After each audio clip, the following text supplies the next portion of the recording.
Exposicions fetes amb materials reciclats són habituals a les sales del MACBA.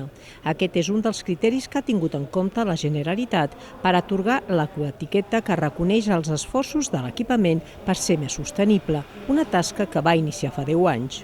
Es va treballar molt el bon ús dels recursos, la reutilització, per motivació purament econòmica, però es va veure que tenia un gran impacte en reducció d'emissions. El distintiu té en compte altres criteris com la gestió de residus o l'estalvi i eficiència energètica. També valora la relació amb l'entorn i la comunitat més propera.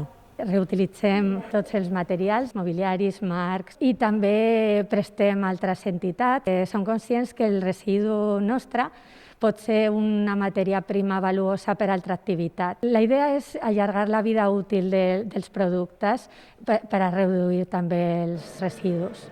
Segons el distintiu obtingut, el MACBA és un equipament que tot el que fa a escala interna o cara al públic ho fa tenint en compte el medi ambient.